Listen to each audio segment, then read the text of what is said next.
We need to talk about sex ed and really talk about it. Should sex education be taught to our kids? Should teaching sex ed be a crime? They want public school parents to have the option to select abstinence-only education. America has placed a taboo on sex ed in schools, often in the name of parental rights, religion, and morality. But it's time to stop blushing over biology. It's time to start giving our kids the facts. In America, only 23 of the 50 states are required to include sex ed in their curriculum. And only 33 states are required to teach students about HIV. Of those 33, only 20 states require HIV and sex ed to be medically accurate. 20. Which basically means that the rest of the country can teach whatever they want about sex. Michelle, socks don't protect my heart. You can still get foot fungus with socks. I wish I could go back in time and make a commitment to be abstinent until marriage. In some places, students are taught that sex is linked to depression, suicide, drug use, and poverty. Yet there is absolutely no science that supports these claims at all. The reason for this divide in sex ed curriculum? Because there are two completely different ways of teaching it.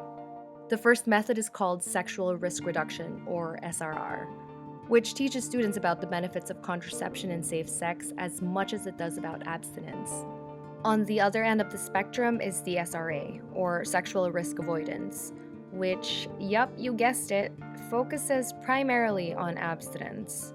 Basically, don't have sex. In a country where implementing standards for English and math sparked this much outrage, it's no wonder we don't have a uniform sex ed curriculum.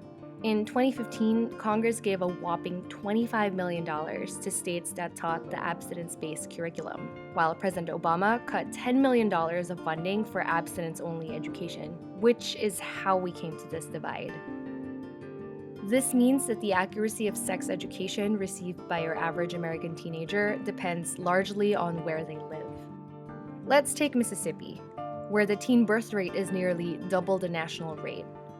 A high school student here can only be taught about contraceptives and STDs if there's direct permission from the State Board of Education.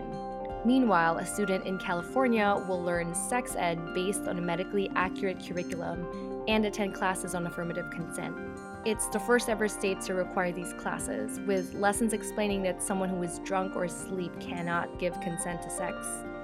And in Tennessee, the only time students are taught sex ed is when teen pregnancy is at a high rate. The state pretty much forbids teachers from discussing information that may, and I quote, promote implicitly or explicitly any gateway sexual activity or health message that may encourage students to experiment.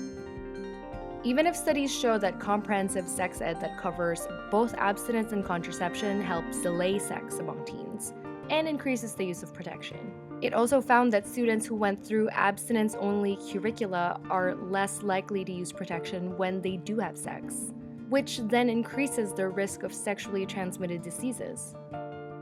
As it stands now, sex education by the state varies drastically, doesn't exist, or leaves gaping holes in facts. This is the state of sex ed in America in 2016. Don't have sex, because you will get pregnant and die.